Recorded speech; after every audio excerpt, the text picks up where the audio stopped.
Hi, it's Niamh here and welcome to my art journaling channel. Today we're going to be playing with night journal page and trying to leave some white space on the page. So I'm starting off my Dina Wakley journal, excuse me, and I'm just collaging down some of the Tim Holtz collage tissue paper. And I'm doing this because I'm really challenging myself to try and leave some white space, but I'm really terrible at it. So if I have some collage in the background, I feel that I've got white space, but it's not white anymore. So that's my little cheat to myself. I'm not sure if it really counts as white space anymore since it's got stuff on it, but I'm counting it. Just to dull down the paper somewhat, I'm going back in with some gesso. I'm putting a really fine layer over the top. And this sort of ties it all together, so it looks like it's supposed to be there, but it's not really in your face. It really is a background because it's such a fine coat of gesso as well. It doesn't take very long to dry.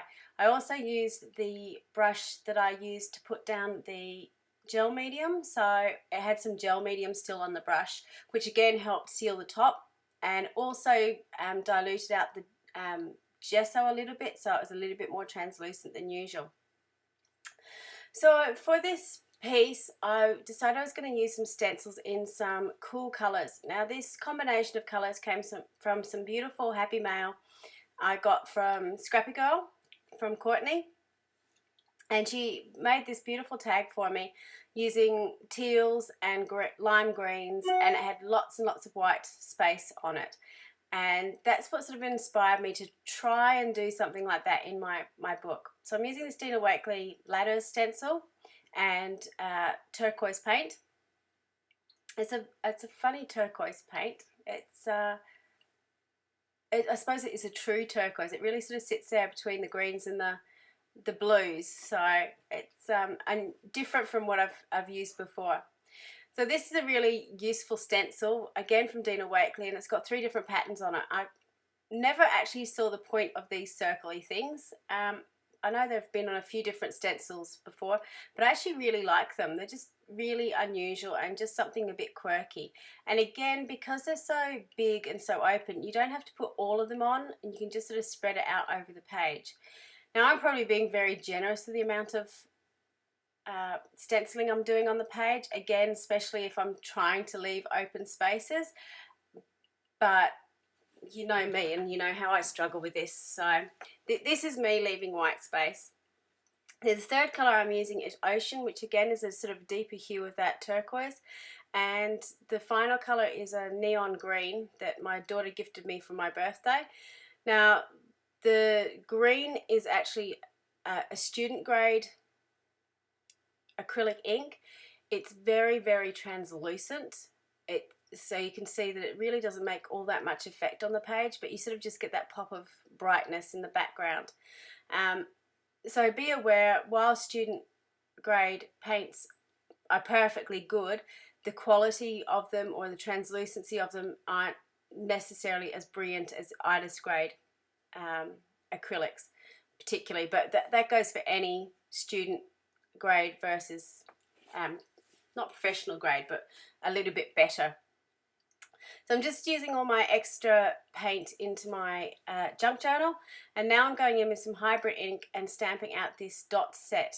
I think it's called For the Love of Circles, again by Dina Wakley. And this is another thing inspired by Scrappy Chick.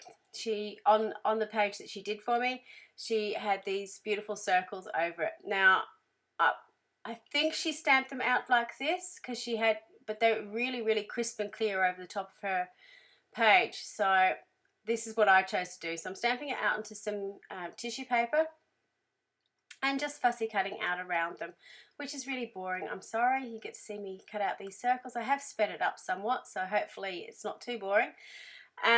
But you can see I'm actually cutting up right up to the circle.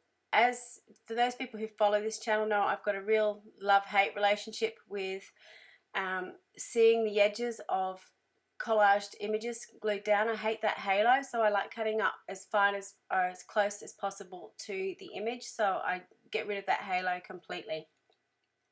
The reason for doing this, I probably don't need to do it on the page that I've got, but if you stamp stuff out onto tissue paper and glue it down, particularly if it's a more textured page or if it's in an area that's hard to get to, like the crease of your book, doing this really helps because you can get almost a translucent image. It looks like you've stamped it on the page, but in actual fact you've stamped it on paper and glued it down.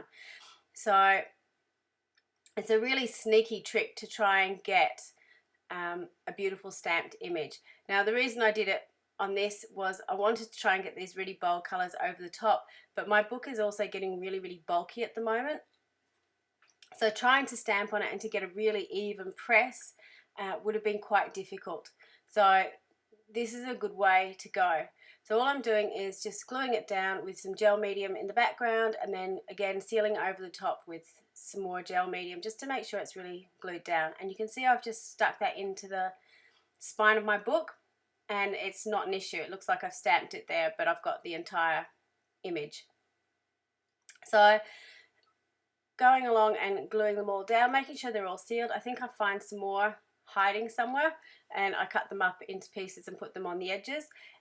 I tend to like to have things coming off the edge so it doesn't just look like it stops at those within the middle of the book. I like to have things coming off the edge or going across the middle of the page, like in the crease there.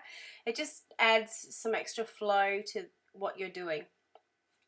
So the gel medium that I'm using is also a matte gel medium, so it doesn't have a gloss on it, which again is not quite important, but when you're doing something like this, if I have matte in the background and put a gloss gel medium on it, you're going to have some glossy bits and some matte bits. So just make sure that whatever you're using is consistent across the whole thing.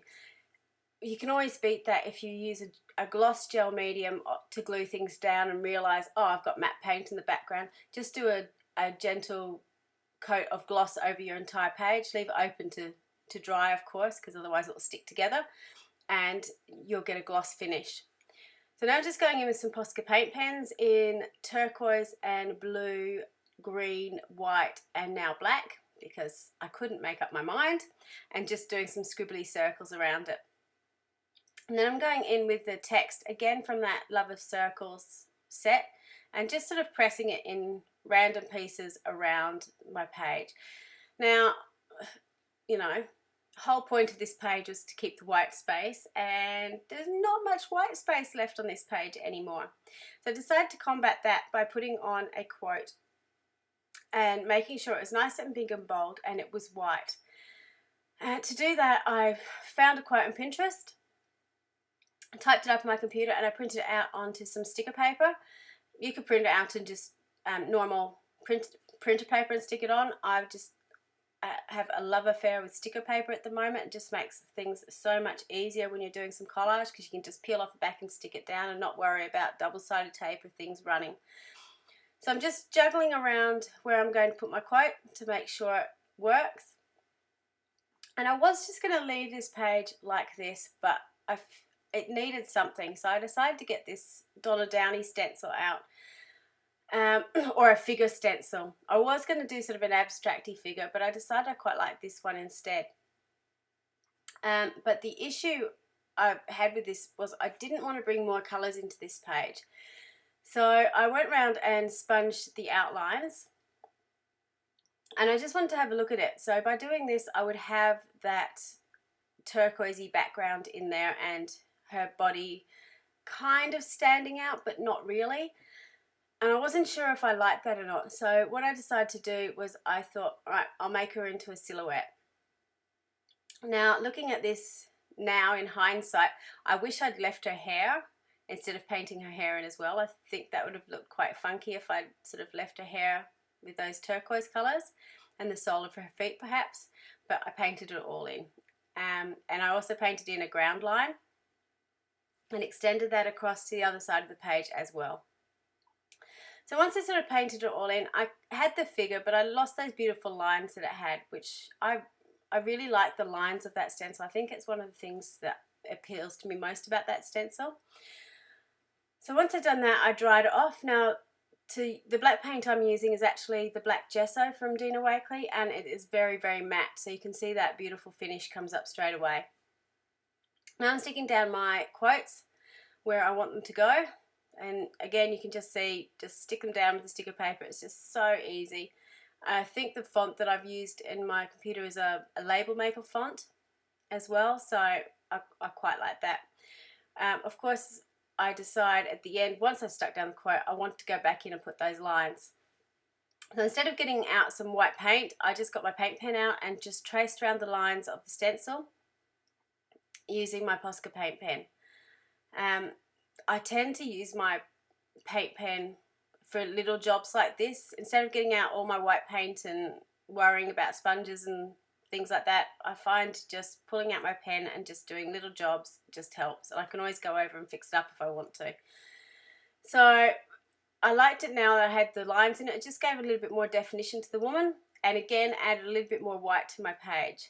To finish it off, I decided I wanted to just put a border around my words, so I got out the turquoise pen again to tie in the background and did some scribbly lines. So that was my trying to leave some white space on the page. I hope you enjoyed it. It was a really simple page to put together. Thank you so much to Courtney, your scrappy chick, for inspiring me with your beautiful colour palette. And until next time, I will see you then. Bye for now.